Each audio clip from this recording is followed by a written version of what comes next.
Bom dia, igreja. Tudo bem com vocês? Se você está feliz, meu querido, dá um amém bem forte. E se você ama Jesus, dá um glória a Deus bem forte agora. Amém. Desde essa semana foi uma semana muito peculiar em termos de testemunhos e resultados. E Deus vem falando comigo a respeito desse momento que nós iremos ter agora, na abertura da palavra. E Deus vem colocando palavras, algo como nunca antes. Deixa eu explicar o contexto para você. Há exatos 10 anos atrás, eu estava sentado mais ou menos no segundo banco da minha igreja, lá em Campo Grande, Mato Grosso do Sul. Eu tinha 12 anos na época. E aí eu estava sentado ali, sozinho, tinha me separado dos meus pais, não tinha nenhum amigo, não tinha uma pessoa na minha frente, não tinha uma pessoa do meu lado e acho que nem tinha pessoa atrás de mim, no banco de trás. Eu estava só esperando o culto começar. E aí, eis que surge um homem iluminado chamado irmão Edson, nunca vou esquecer. Ele sai de uma das salinhas pastorais, vem até a minha direção e fala assim: João, eu tenho uma missão para você. Eu estou escalado para pregar no dia 4 de setembro. Você não quer pregar no meu lugar? Porque eu vejo muito potencial em você. Eu sei entender muita coisa, no auge de qualquer coisa que qualquer garoto de 12 anos faria. Opa. Diga, meu irmão. Olha, Deus sonda os corações. Sim. São os corações. A gente não pode ser visto por fora. Claro. Nós estamos hoje bebendo, estamos até se drogando, tudo mais, mas eu penso assim, ó, cara, nós queremos aparentar uma coisa que não somos. Por que eu digo assim, Deus sonda os corações? Porque Ele olha para o nosso coração, não o que nós estamos fazendo, não com isso eu faço, tem pretexto para continuar bebendo, me drogando, mas na tua situação eu preciso disso, entendeu? Para quê? Para ouvir a voz de Deus, porque Ele escolhe não o bonitinho aqui que está aqui falando, bem vestidinho, ou não é eu que sou drogado, ele não escolhe. Ele nos dá a dimensão para que a gente possa entender que Jesus é o caminho, a verdade e a vida. Amém. E Ele ama todos nós, Ele ama todos incondicionalmente. Só que fala uma palavra bonitinha, incondicionalmente, tá? Só que nós agimos de tal forma, não. Nós julgamos, criticamos, se achamos melhor e tudo mais. Isso é ruim, é bom, não é questão de ser ruim, é bom. Cada um vive condicionalmente, conforme se sente, mas buscando, na verdade, o que a verdade fala. A verdade fala assim, cara, ó, Deus nos sonda por dentro. Nos sonda por dentro. Ele olha o teu coração. O pastor Juarez, você conhece? Só de nome. De nome. Ele teve nessa igreja, que ele era de todas as igrejas, ele controlava todas as igrejas, as adventistas. Um dia ele me pegou na frente da igreja, lá no lado da minha casa, na frente do presídio. E eu caí de bêbado. Eu fui expulso da igreja umas 5 vezes, tentando entrar. E os caras, não, tá bêbado, vai-te embora, amanhã depois. Ele pegou e botou o braço por cima de mim. Alguns aqui já conhecem o pastor Juarez. Botou a mão por cima de mim assim, ó, e disse para mim: querido, vamos entrar. Eu não sabia quem ele era, assim, ó. Vamos entrar, querido. Eu disse: cara, já me expulsaram umas 5 vezes, aí eu tô bêbado, cara, não posso entrar. Esse cara, Deus te ama do mesmo jeito. Ele botou o braço por cima de mim e entramos na igreja. Ele ficou do meu lado, conversando comigo, estava dando culto, mas ele deu atenção ao que eu estava sentindo naquele momento. E eu consegui conversar com ele. Só que eu não consegui lembrar o que eu conversei com ele. E ele disse assim para mim, assim, ó, quarta-feira, 4 horas, eu vou estar na tua casa. E a gente duvida, né? Cara, quando você me fizer promessa, não for falar comigo e cumprir a sua palavra. Ele disse assim, ó, ele riu para mim e disse: tu vai ver então. Aí, como eu estava muito bêbado, eu não lembrava nem da cara dele, um cara alto. Aí eu vi aquelas palmas na porta, era ele. Só que eu não conhecia. Quem é esse cara aí, cara? Eu assim, aí, eu não te disse, Adriano, que eu vinha, aí me veio a memória. Cara, eu acho que isso Deus permitiu que eu lembrasse. Amém. Permitiu que eu lembrasse que ele disse que ia me visitar e me visitou. Amém. Deus permitiu que eu lembrasse. Para quê? Por quê? Por que Deus permitiu que eu lembrasse? A única coisa que eu duvidei, Deus me mostrou, usou o pastor Juarez para me dar força. Eu fiquei recebendo, aí em seguida ele foi transferido para para outra cidade para encontrar umas igrejas lá. Ele disse assim, Adriano, eu vou ter que ir embora. Aí eu quase chorei, né? Pá, cara, agora, ele disse, mas tu não vai ficar sozinho. Eu fiquei assistido por 8 meses com os, como é que a gente chama, né? Discípulos, missionários. Sim. O Mateus, a Tati, não lembro, o Mateus, a Tati, não lembro o nome, eu sou o ruim de Gabriel. Giane, Thaís. Cara, aí eles começaram a ir lá com ele, assim, ó. E eles ficaram me assistindo por 8 meses. Eles não se preocupavam se eles chegavam lá em casa, eu estava bêbado, drogado, do jeito que eu tivesse. Eles cumpriram o que o pastor pediu para eles, assim, ó, não abandone o Adriano de jeito nenhum. E eles fizeram. Claro que todo ser humano tem seu limite. E muitas vezes assim, eles ficaram lá assim, me aturando, né, cara? Cara, bêbado. Todo mundo tem seu limite, né, cara? Aí eu vi que eles ficavam chateados, que eles estavam assim, ó. Mas eles não deixaram de fazer o que o pastor Jorge, não o pastor Jorge, o que tocava no coração deles. E muitas vezes a gente conversava, eu fugia do estudo bíblico e começava a conversar. Agora, no final, assim, quando chegou o final dos 2 meses, ele disse assim, Adriano, não que eu quero me envaidecer, não estou me envaidecendo, Deus sabe das coisas. Ele disse, nós aprendemos mais contigo do que tu aprendeu com nós. Cara, eu não me senti elogiado nem nada, assim, ó. Eu achei natural, sabe por quê? Porque Deus usa quem Ele quer. Usa quem Ele quer, da forma como Ele quer. E por que no começo da conversa eu disse assim, ó, Deus, Ele sonda nossos corações. Por quê? Ele não está preocupado se algum de vocês, algum de nós, assim, ó, vai numa favela onde as pessoas estão precisando, caindo de bêbada, a gente faz isso? Faz? Não, a gente procura saber, quem quer saber de Deus, que venha, tá tudo bem. Jesus, o que ele fazia? Ele visitava qualquer um. Ele estava precisando. Jesus, como diz a palavra de Deus, ele veio para os doentes, não para os sãos. Então, Adriano, vou te fazer um pedido. Olha, não quero que você vá embora. Eu quero que você sente e assista o que Deus tem para você hoje. Eu só peço o seguinte, não deixe que pessoas que talvez tenham uma experiência religiosa te impeçam de conhecer o verdadeiro amor que Jesus tem por você. Não deixe. Você já teve uma experiência com Cristo real. Continue tendo e com o coração aberto para essa mensagem, para essa mudança que Cristo tem para você. Pode ter certeza que você não está aqui por acaso nessa manhã. Foi Jesus que te trouxe, ok? E hoje Ele tem uma palavra para você e para todos que você trouxe, certo? Essa igreja, nós aqui te recebemos todos vocês, de braços abertos, porque Jesus ele não fazia exceção de pessoas, pelo contrário, Ele ia exatamente para os doentes, Ele ia exatamente para quem precisava, Ele ia exatamente onde ninguém queria ir. Por quê? Porque Ele vê o que está aqui dentro, Ele não vê o que está por fora. E meu querido irmão, em Jesus há muito mais prazer do que qualquer coisa que você possa ter ou fazer. Em Jesus há realmente felicidade. Em Jesus há realmente satisfação.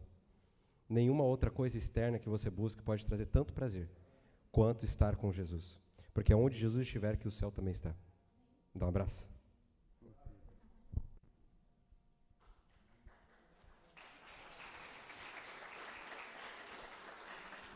Tem uma palavra para você hoje, beleza? Pode sentar lá, fica à vontade, tá, meu irmão?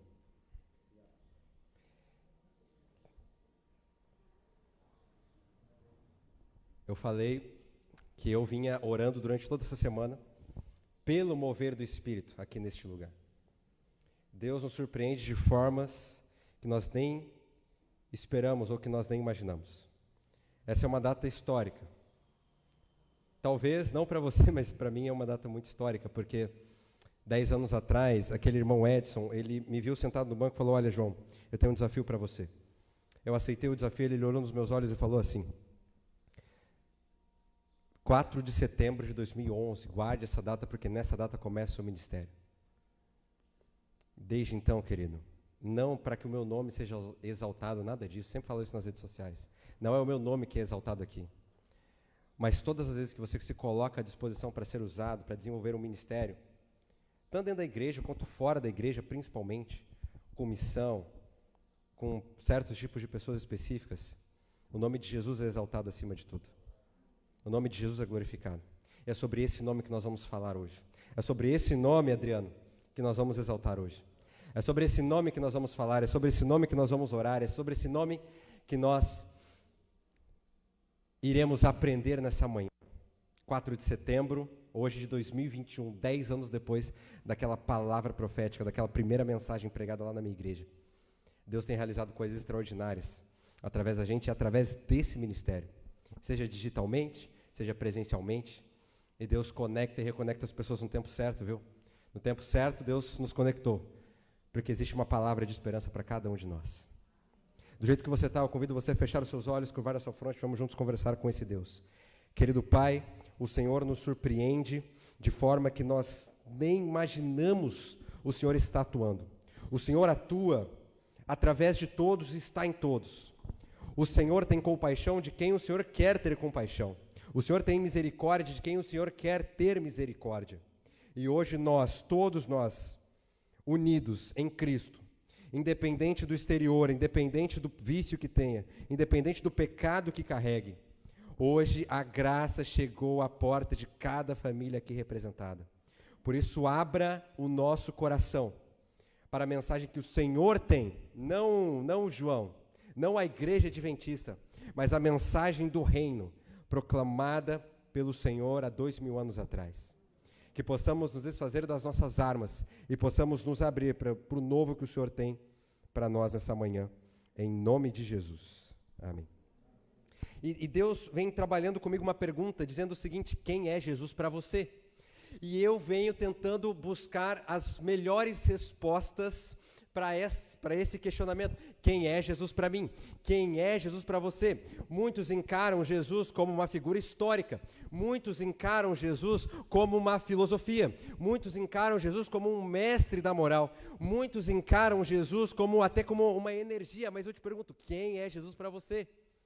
Quem tem sido Jesus para você? Será que Jesus tem sido uma experiência religiosa ou evangélica de final de semana? Quem tem sido Jesus para você? Jesus é alguém que você ouve falar que talvez morreu no seu lugar, mas que hoje não se aplica à sua realidade? Será que Jesus ele tem estado presente em todos os dias? Será que você fala desse Jesus, mas ao mesmo tempo que você fala, você não está com o coração conectado com esse Jesus? Quem é Jesus para você? Algumas pessoas pensam que Jesus foi um profeta, outras pessoas pensam que Jesus foi um grande mestre da moral, outras pessoas pensam que Jesus foi alguém que apenas veio à terra para ensinar bons modos. As pessoas pensam que Jesus foi apenas um grande mestre, um grande rabino, um grande sábio que nós tivemos. Alguém que caminhou entre nós. Eles aceitam a figura de Jesus histórico, mas a figura de um Jesus Salvador é rejeitada, ou a figura de um Jesus Salvador existe e a figura do Jesus histórico é rejeitada. Quem é Jesus para você? E hoje, de uma forma ou de outra, nós vamos tentar preencher essa pergunta. Quem é Jesus para nós? Sabe, em determinados momentos, por mais que a gente fale de Jesus, por mais que a gente fale o nome de Jesus, é necessário que nós voltemos para o básico, é necessário que nós voltemos para a essência. Sim, nós precisamos aqui nos nossos púlpitos de estudos mais aprofundados, de estudos mais avançados, de mensagens inspiradoras, mas existem momentos em que nós temos que voltar para o básico, porque às vezes a gente fica tão focado num trabalho eclesiástico que se esquece da essência. Um grande evangelista que eu sigo e acompanho é chamado Todd White. Recuperado das drogas, recuperado do álcool. Hoje ele sai pelo mundo curando muitas pessoas e pregando o evangelho. Um cara muito louco, irmão, muito engraçado. Muito bacana de ver o mover do Espírito Santo sobre ele. E num determinado momento, a agenda dele estava lotada, ele precisava pregar em várias conferências, o trabalho eclesiástico estava surgindo, e ele chegou num ponto, mais ou menos como uma síndrome de Burnout, aonde ele se sentia, é uma palavra pesada, mas eu quero que você entenda, aonde ele sentiu que estava cometendo um adultério espiritual. Aonde eu trabalho pelo ministério, mas esqueço de me conectar ao dono do ministério. Quando eu trabalho pelo ministério, quando eu faço missão, quando eu estou envolvido em algum trabalho eclesiástico dentro ou fora da igreja, mas me esqueço do dono da igreja, mas me esqueço do dono do ministério, então começa a vir sobre mim um sentimento de culpa, um sentimento de pesar. Eu já não sinto mais que os meus pecados estão sendo perdoados, e eu só quero saber quando que vai ser a próxima conferência, quando que vai ser o próximo treinamento, quando que vai ser a próxima reunião, o próximo acampamento, o próximo retiro, quando que vai ser, e eu me esqueço de voltar à essência. Qual que é a essência? Jesus Cristo é o centro de tudo. Ele é o centro. E hoje a gente vai tentar preencher de novo Jesus com esse centro. Eu gosto muito de um autor chamado C.S. Lewis. Escreveu vários livros, inclusive ele tem um filme Um filme foi produzido em cima das suas obras, que é As Crônicas de Nárnia, certo? E num dos seus livros, que eu comprei recentemente, comprei quinta-feira, ele traz uma citação num livro chamado Cristianismo Puro e Simples. E esse autor, no livro Cristianismo Puro e Simples, ele diz o seguinte, ó: estou tentando impedir que alguém repita a arrematada tolice dita por muitos a seu respeito. Estou disposto a aceitar Jesus como um grande mestre da moral, mas não aceito a sua afirmação de ser Deus. Essa é a única coisa que não devemos fazer. Um homem que fosse somente um homem e dissesse as coisas que Jesus disse, não seria um grande mestre da moral, seria um lunático. No mesmo grau que alguém que pretendesse ser um ovo cozido. Ou então o próprio diabo em pessoa. Faça a sua escolha. Ou esse homem era e é o Filho de Deus, ou não passa de um louco ou coisa pior. Você pode até querer calá-lo por ser um louco. Você pode até querer cuspir nele e matá-lo como se fosse um demônio. Ou pode prostrar-se aos seus pés e chamá-lo de Senhor e Deus. Mas que ninguém venha, com paternal condescendência, dizer que ele não passava de um grande mestre humano. Ele não nos deixou essa opção e não quis deixá-la. Agora, parece-me óbvio que ele não era nem um lunático e nem um demônio. Consequentemente, por mais estranho, assustador e inacreditável que possa parecer, tenho que aceitar a ideia de que ele era e é Deus. Jesus roubou de nós a chance de nós termos Ele apenas como um mestre da moral, apenas como mais uma opção, apenas como alguém que ensinou para mim boas maneiras ou formas de abraçar o oprimido, ou formas de abraçar o pobre, ou formas de abraçar a viúva, ou formas de abraçar o pecador. Jesus roubou de você, Jesus roubou de mim essa chance, esse dizer. Por quê? Porque agora, quando eu olho para a história de Jesus e eu percebo a mensagem que ele falava, a mensagem que ele pregava, a mensagem que ele ofertava, o que ele realmente era, o seu caráter, então eu já não consigo mais me referir a ele apenas como um mestre, um rabino ou alguma figura histórica. Agora eu só consigo me referir a ele como Filho de Deus. Ele roubou de nós, ele tirou da jogada a fala de eu dizer apenas que ele era um mestre da moral, ou apenas que alguém que ensinou bons costumes, ou apenas alguém que tem a sua história relatada na Bíblia. A forma como ele se apresentava, a forma como ele veio, dentro da história, dentro da cosmovisão bíblica, não permite que eu me refira a Jesus como apenas mais uma opção. Ele é a única opção. Ele é o caminho. E nada, nenhum prazer exterior, ou a bebida, ou a droga, ou a pornografia, ou o adultério, ou qualquer outro tipo de vício muito grave que tenha assolado as pessoas, nada supera o prazer de estar com Jesus. Nada supera. Enquanto eu não entender isso, eu vou continuar frequentando uma igreja, eu vou continuar desenvolvendo o trabalho eclesiástico, mas eu não vou conseguir aceitar que a graça chegou até a minha porta, que mesmo eu sendo pecador, quando Deus olha para mim, Ele não vê o João, mas Ele vê entre mim o seu filho, que morreu no meu e no seu lugar, e agora quando Deus olha para mim, Ele vê um mediador, Ele vê Jesus Cristo com as suas vestes purificadas, ressuscitado. Porque a graça chegou e o perdão chegou à vida de todos nós. Independente se você frequenta a igreja ou não. Independente se você é adventista ou não. Independente se você tem alguma denominação ou não. Independente dos erros que você cometeu antes de chegar aqui nesse lugar. A graça chegou até a sua porta. E quando você se arrepende, pede perdão para Deus, mas não consegue se perdoar, você está duvidando da capacidade que Deus tem de te perdoar. Você está duvidando da graça que te foi concedida de forma gratuita. Você não está confiando no poder que Deus tem para perdoar. Sabe, depois que Jesus veio, como a gente cantou aqui, o véu que separava já não separa mais, nós entramos agora numa nova aliança. Na antiga aliança, eu precisava me arrepender para provar da bondade. Na nova aliança, a ordem muda e agora eu provo da bondade, para que então eu possa me arrepender e por causa dessa bondade, eu começo a viver agora uma vida pautada nos princípios que Ele estabeleceu para mim. Nós, na nossa vida religiosa, nós, na nossa vida onde eu faço para que Deus me aceite, embora nós não proferimos, embora nós não verbalizemos esse conceito, farisaico e da antiga aliança. E isso está enraizado dentro da igreja, está enraizado no meu coração, aonde eu preciso fazer coisas para que Deus me aceite, mas eu quero te dizer uma coisa, a salvação chegou à tua porta. Eu quero te dizer uma coisa, o favor já foi feito, e agora o que você faz, a boa obra que você realiza, é em resposta a esse favor. Isso nada tem a ver com uma mensagem de graça barata, isso nada tem a ver com uma vida de liberdade, de libertinagem. Isso nada tem a ver com isso. Isso é colocar a ótica, toda a cosmovisão bíblica, no seu devido lugar. Em determinado momento das Escrituras, Jesus conversa com os seus discípulos, eles falam, olha, e aí, o que estão falando de mim? Acompanha comigo lá, vamos abrir a Bíblia. Mateus 16...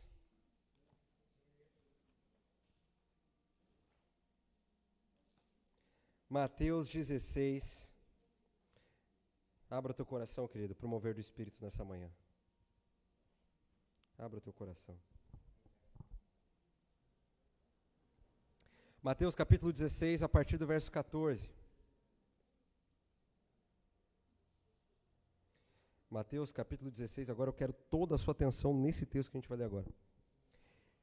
Eles responderam, alguns dizem que é João Batista, outros que é Elias, outros ainda que é Jeremias, ou um dos profetas. E vocês, quem vocês dizem que eu sou?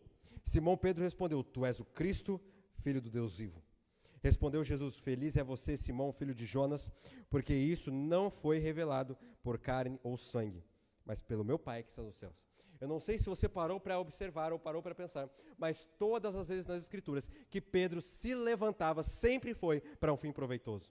A maioria das vezes, sempre teve um fim proveitoso. Em Atos 2, Pedro se levanta, prega e converte 3.000 pessoas. Em outro momento das Escrituras, Pedro se levanta quando Jesus faz um duro discurso ali em João capítulo 6, sobre ele ser o pão da vida.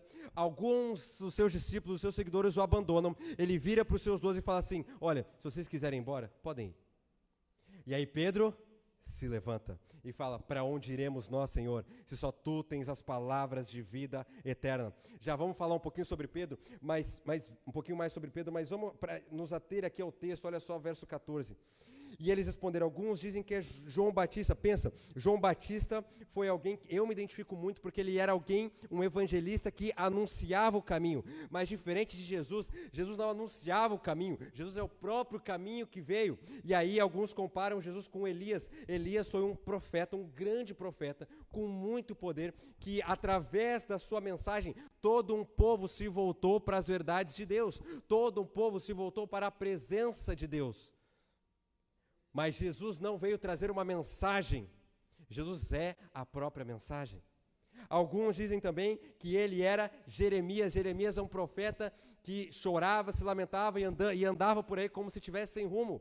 E Jesus também jejuava, orava, lamentava pelos seus, mas a cada palavra de Jesus vinha um destino profético. A cada palavra de Jesus que ele liberava sobre a vida das pessoas, vinha um chamado, vinha uma nova perspectiva de vida. Ele não é Jeremias.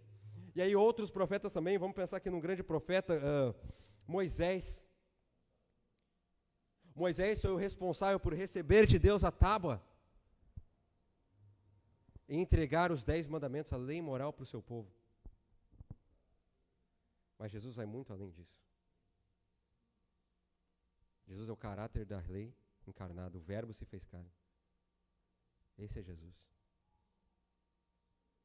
Pedro se levanta e fala assim, tu és o Cristo, filho do Deus vivo. Pedro, em outros momentos também, eu penso que Pedro ele revela muito da nossa humanidade.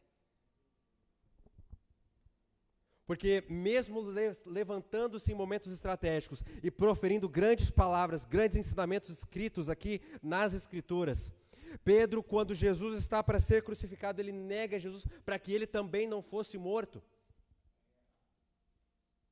Mas Pedro fica com arrependimento no seu coração e ele volta para aquilo que ele fazia antes, como eu e você muitas vezes.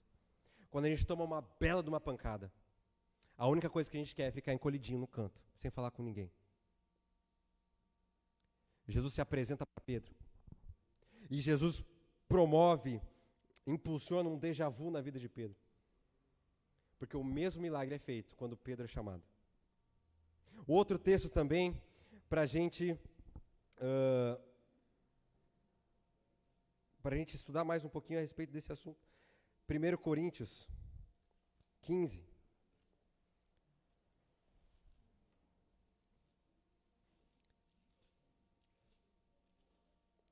1 Coríntios 15, a partir do verso 14.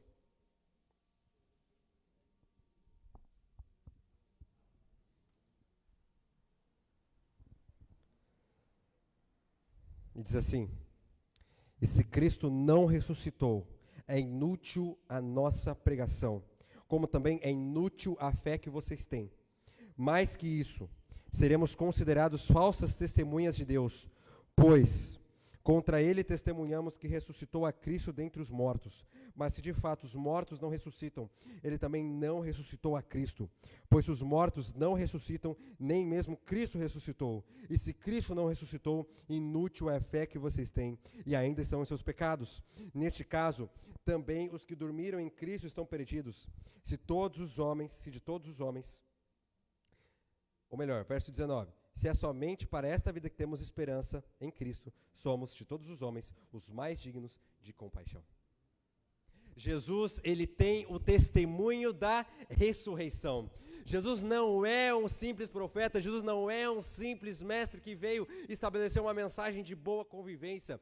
Ele é a própria mensagem, ele é a própria bênção, e ele venceu a morte, ele veio e matou a morte para que hoje, eu e você, por mais que a gente fale isso inúmeras vezes, querido, quando a gente sai da igreja e vai para a nossa vida prática, e vai para a nossa vida cotidiana, quando o pecado vem, quando o pecado bate a porta, eu até peço perdão para Deus, eu até peço perdão para Jesus, mas eu não consigo ter a fé suficiente para acreditar que esses pecados foram perdoados. Sabe, eu quero te dizer uma coisa, quando você se arrepende e pede perdão, Jesus pega os seus pecados e lança nas profundezas do mar, e ainda coloca uma placa assim no meio do oceano, dizendo, é proibido mergulhar. Por mais que a gente fale isso nos nossos sermões, por mais que a gente fale isso nos nossos púlpitos, ao longo de tantos anos que eu e você temos de ministério, temos de igreja, quando a dor bate a porta, quando a depressão bate a porta, quando a ansiedade bate a porta, quando o vício bate a porta, eu me sinto tão culpado por querer ter uma vida religiosa, onde eu conto pontos para ser salvo, aonde eu faço para merecer o favor de Deus, aonde eu tenho que fazer coisas para que Deus me aceite. Quando tudo isso bate a porta, querido, é aí que a culpa vem com 3 vezes mais força. Porque eu não entendi que esse mesmo Jesus que morreu no meio do seu lugar, forneceu, ressuscitou, para que eu e você tivéssemos a oportunidade de salvação. Para que eu e você tivéssemos a oportunidade de salvação. Quem é Jesus para você? Quem tem sido verdadeiramente Jesus para você? Quem tem sido Jesus na sua vida? Quem tem sido Jesus na sua história? Será que Jesus tem sido apenas mais um, como muitos interpretam, de forma errada? Mateus 6,33, aonde dizem que ele tem que ser o primeiro lugar, que ele tem que ocupar o primeiro lugar na sua vida, mas sabe, Jesus não quer ser sua prioridade. Muito longe disso. Não, ele não merece ser uma prioridade, ele quer ser tudo. Ele quer ser o centro da sua história, ele quer ser o centro da sua existência. Ele quer ser o centro, sabe por quê? Porque quando eu coloco Jesus como o primeiro da minha lista, então eu baseio a minha vida, a minha experiência religiosa, em apenas buscar ou ler a Bíblia de uma forma mecânica, vou fazer uma oração de forma mecânica no início do meu dia e pronto, eu estou pronto para as minhas atividades do dia. Mas esse mesmo Jesus, ele quer ser o centro no seu trabalho, ele quer ser o centro na sua história, ele quer ser o centro na sua família, ele quer ser o centro da sua pregação, ele quer ser o centro dessa igreja. A palavra que muitos pregadores usam para, em apelo, se referir a isso, eis que estou à porta e bato, na verdade é uma palavra para a igreja saber disso. Porque é possível fazer ministério e fazer igreja e Jesus está do lado de fora. Quando eu não tenho um olhar de amor para o pobre que está lá fora, para o drogado que está lá fora, perdido, quando eu não consigo olhar ele com amor, quando eu não consigo olhar para aquele que se veste, ou que tem um cheiro diferente do meu, ou que tem uma opção sexual diferente da minha, quando eu não consigo olhar para ele com amor, eu não entendi o amor que Cristo tem por mim. O problema é que nós colocamos alguns pecados em certos pedestais. Não, o pecado desse aqui é pior que o meu. Estou mais perto do céu porque, querido, todos pecaram, todos foram destruídos. A comunidade é uma ferramenta de Deus, é um design de Deus. Mas jamais pense, nem por um momento, que o fato de você estar aqui te faz melhor do que quem está lá fora. Todos pecaram. Todos pecaram. Mas assim como o ladrão na cruz, mas assim, não há um justo. Muito bem, Adriano. Não há um justo sequer. Mas sabe, no momento que Jesus estava sendo crucificado, ele olha para o lado e vê um ladrão. Eu não sei se você sabe, mas naquele contexto histórico, a morte de cruz era dada aos piores criminosos. E Jesus estava ali, e a gente não sabe o que aquele ladrão fez, mas aquele ladrão tinha cometido erros terríveis. E Jesus, vendo o coração daquele homem, fala: olha, em verdade te digo hoje, que estarás comigo no paraíso. Isso aqui não tem nada a ver com uma mensagem de graça barata, onde você pode fazer o que quiser. Deus, Jesus te aceita do jeito que você é, mas não tem como você ter um encontro real e genuíno com Jesus e continuar da mesma maneira que você está. Eu não estou aqui para te apresentar uma religião, eu não estou aqui para te apresentar uma igreja. Eu estou aqui para te apresentar Jesus e deixar que Ele faça transformação. Eu estava para tomar uma decisão muito importante no contexto de missão. A Dini sabe. E os dois já estavam bem decididos assim. Eu estava sentado ali na cozinha, irmão, era de noite. Estava sentado na cadeira. E Jesus começou a falar comigo: você vai tomar uma decisão? Eu falei: vou. Peraí, mas você não me consultou para fazer parte disso aí? Eu falei: não, mas é uma decisão pequena. Jesus falou comigo assim: e quem disse que eu tenho que estar só nas grandes decisões da sua vida? Conversando com Jesus, irmão. Se olhasse para mim, eu estava assim, ó. Mas estava conversando com Jesus. Aí eu virei para a Nadine e falei assim: Nadine, a gente não orou em relação a isso. Essa decisão. Jesus, ele não quer fazer parte dos grandes momentos da sua história. Jesus não quer fazer parte dos grandes momentos esotéricos. Jesus é muito mais do que um sentimentalismo ou de uma experiência religiosa de final de semana. Jesus, ele é o centro da história. Ele é o centro de todas as coisas. Ele é o centro de tudo. E Ele quer ser o centro das suas decisões, das grandes ou das pequenas. Ele quer ser o centro da transformação da tua história. Ele quer ser o centro da transformação da sua vida, sabe? Desde o começo da semana eu tenho orado pelo mover do Espírito aqui neste lugar. E eu consigo sentir, irmão, isso aqui não tem nada a ver com sentimentalismo puro e barato. Isso tem a ver com o Espírito. O Espírito Santo não é um arrepio. O Espírito Santo não é um choro. O Espírito Santo é uma pessoa. E Ele está se movendo aqui neste lugar. Abra o teu coração. Abra o teu coração, porque neste momento Ele está te reencontrando. Talvez essa semana tenha sido muito dura para você, porque talvez você tenha se banhado e se imergido em culpa, em vergonha, por erros que você cometeu. Pô, mas eu estou na igreja e eu continuo cometendo os erros. Esse pensamento não faz parte agora da nova aliança. Você é prova da bondade, para que através da bondade você comece a seguir Jesus. Não é que eu faço para ser aceito, eu já fui aceito. Você já é tido como filho amado, você já é tido como rei e sacerdote. E através desse favor que a gente não consegue entender, irmão, aí sim eu começo a ver uma vida pautada nos princípios que Ele tem para mim. Porque uma vida longe de Jesus, uma vida fora dos princípios de Jesus. Eu já estudei várias religiões, irmão. Já estudei islamismo, hinduísmo, já estudei Umbanda. E quanto mais, tem várias religiões que têm coisas interessantes. A relação que o taoísmo tem com a natureza, a visão que o islamismo tem em relação ao profeta Maomé. Mas sabe, quando mais eu cresço no conhecimento de outras religiões, eu vejo como que Jesus ele contrasta com cada uma delas. Enquanto outras religiões eu vejo o homem tentando se aproximar de Deus numa impessoalidade espiritual infinita, agora com Jesus eu vejo Deus tentando se aproximar do homem. E mesmo sendo humano, Ele também é Deus. Mesmo sendo Deus, Ele também é humano. Eu não costumo fazer isso, mas eu vou ler algo que eu recebi há alguns dias atrás. Às vezes o pessoal me pergunta: você escreve sermão, João? Eu falei: escrevo. Mas você não lê? Eu leio, irmão. Em casa, no meu quarto, amém? Aqui o Espírito Santo usa. Beleza? Eu quero que você feche seus olhos agora, mas fique à vontade. Se desprenda de celular, se desprenda de qualquer coisa que tire a sua atenção. Se desprenda de qualquer coisa que esteja impedindo a sua comunicação com Jesus nesse momento. Se quiser colocar a sua mão no coração, coloque, mas eu vou ler e quero que você se concentre. Definições de Jesus, vamos lá.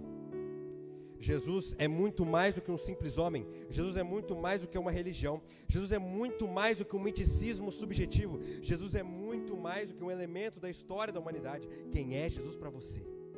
Ele é aquele que concede vida, Ele é aquele que concede paz, Ele é aquele que concede alegria, Ele é aquele que transcende questões relacionais, Ele é aquele que transcende em amor, Ele é aquele que transcende o que se compreende do que é amor. Ele é quem nos transporta espiritualmente, emocionalmente e fisicamente. Ele é aquele que dá voz para o humilhado, Ele é aquele que dá a mão para o cansado. Quem é Jesus para você? Ele não é dúvida, Ele é resposta. Ele não é uma opção, Ele é uma convicção. Ele não é uma experiência, Ele é uma pessoa. Ele não é um fantasma, Ele é Deus. Ele não é uma filosofia, Ele é o centro. Ele é divino, Ele é humano, Ele é maravilhoso, Ele é próximo, Ele é incomparável. Ele não é uma solução momentânea, Ele não é um alívio para o ego, Ele simplesmente é. Ele não foi ou será, Ele é. Ele não é antigo, Ele é. Jesus é o perfeito sacrifício, Jesus é o amigo que você nunca teve. Ele é grandioso, Ele é indescritível, Ele é quem abre as portas do céu, Ele é quem matou a morte, Ele é aquele que venceu Satanás, Ele é o verdadeiro, Ele é original, Ele é único, Ele contrasta com o falso. Ele é o começo e Ele é o fim, Ele é o começo de uma nova história, Ele é o fim da dor e da angústia, Ele é o começo dos sonhos, Ele é o fim da autodestruição, Ele é o leão, Ele é o cordeiro, Ele é o homem, Ele é a águia, Ele é aquele que nos trouxe a paz. Ele é aquele que nos levou para a sala do trono. Ele é aquele que nos limpou. Ele é aquele que nos perdoou. Ele é aquele que fez de nós a sua morada. Ele não é Elias, Ele não é Jeremias, Ele não é Moisés, Ele não é João Batista. Ele é o Cristo, Ele é o Filho do Deus vivo. Quem é Jesus para você? Ele vai além da minha capacidade intelectual, Ele vai além das minhas experiências. Ele é mais do que uma bênção, Ele é a própria bênção. Ele é mais do que algo que você deseja, Ele é tudo em todos. Ele é mais do que aquilo que você pede e espera.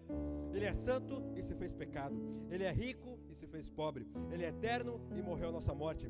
Ele é o Filho que se fez El. Ele se identificou com a humanidade, para que hoje pudéssemos nos identificar com Ele. Ele concluiu a sua obra. Ele nos deu um pai. Ele nos deu uma família. Ele é Jesus Cristo. Se você ama esse Jesus, dá um glória a Deus bem forte. Pode abrir seus olhos.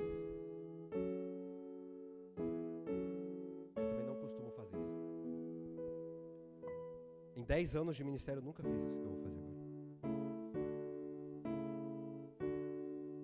Mas se de alguma forma, eu não quero saber quantos anos você tem de igreja, se você frequenta a igreja ou não.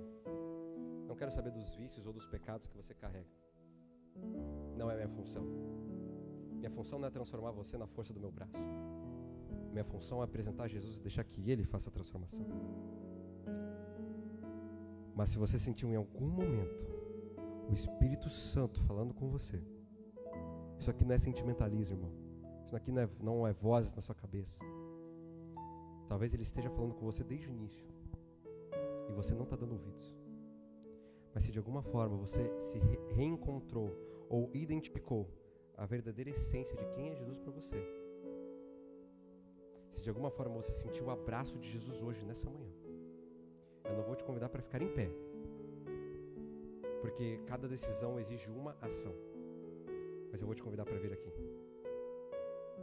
com a sua máscara, respeitando aí todas as normas, mas pode vir aqui à frente, pode vir aqui comigo, que eu quero orar pela sua vida. Não tenha medo, não tenha vergonha, mas se de alguma forma você se reconectou com Jesus, vem aqui à frente.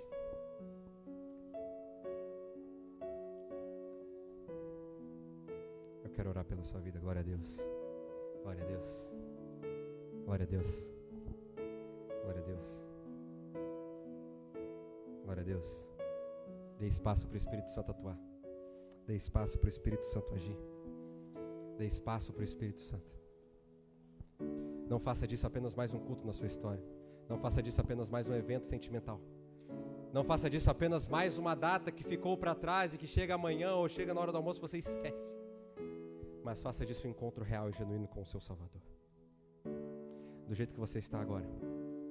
Não se levante por o que alguém levantou. Não. Não venha até aqui à frente porque o seu amigo foi. Eu quero a sua decisão, eu quero o seu mover, eu quero o seu agir. Jesus hoje te chama para você entender de uma vez por todas quem Ele é e o tamanho do amor que Ele tem por você. com suas mãos estendidas assim para cima, como se fosse receber a bênção que vem do céu, feche seus olhos e vamos nos conectar a esse Jesus. Querido Pai que estás nos céus, nós estamos diante da Tua presença. Um dos maiores paradoxos que nós encontramos na história do cristianismo é um Deus que é onipresente, buscando constantemente ter encontro a sós e pessoal com o ser humano. E nesse momento muitos dos seus filhos estão tendo encontro a sós e pessoal com o Senhor. Nesse momento muitos estão entendendo que existe perdão, que existe salvação, não importa o quão longe nós estejamos do Senhor, a graça nos alcança, a misericórdia nos alcança. Hoje nós entendemos, ó Pai, que através dos méritos do Seu Filho, fomos tidos novamente como membros da família real, fomos tidos novamente como filhos do Deus vivo, fomos tidos novamente como filhos do Pai amado. Hoje nós temos um Pai, graças aos méritos do Seu Filho, e hoje as pessoas estão, nós como irmãos em Cristo, estamos recebendo essa misericórdia em nossa vida, nos desfazendo de toda a religiosidade que nos mata, que traz sobre nós uma vida pesada, uma vida onde eu não entendo qual é a real essência de Jesus e qual é a real essência do cristianismo, aonde eu entendo que eu preciso fazer coisas para que Deus me aceite, mas hoje pessoas estão tendo uma nova percepção a respeito do Evangelho, entendendo o Evangelho como ele realmente é, entendendo Jesus como ele realmente é, entendendo que a misericórdia, o perdão, a graça e a salvação chegaram sobre a vida de cada família aqui representada. E eu quero começar a declarar em nome de Jesus que cada pessoa e cada família aqui representada irá a partir de agora começar a viver uma nova estação nas suas vidas, independente de um sentimentalismo religioso, de uma experiência emocional. O Senhor é muito mais que isso. O Senhor é uma pessoa, sendo Deus, o Senhor é humano, se identificou com a humanidade e hoje nós nos identificamos com o Senhor, para que o Senhor nos molde, para que o Senhor nos transforme, para que o Senhor tanto nos levante como nos impulsione para o nosso chamado.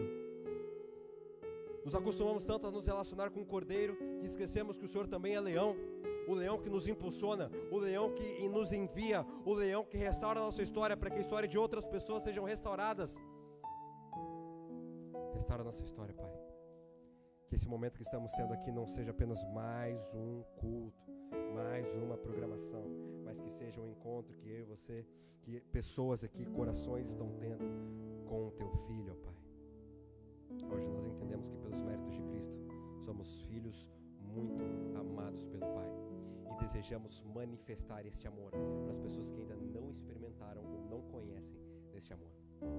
Conduza essa igreja a dias de mais união, a dias de menos religiosidade e de mais espiritualidade, menos preconceito e mais amor em cada um dos nossos corações. É o que pedimos em nome de Jesus. Amém. Dá um abraço em quem está do seu lado. Celebre esse momento porque nesse momento você foi reconectado a Cristo, você foi reconectado à família. Jesus não te trouxe aqui por acaso, existia propósito para você nesta manhã. Volte para sua casa carregando a presença desse Deus e tenha um feliz sábado, uma semana abençoada.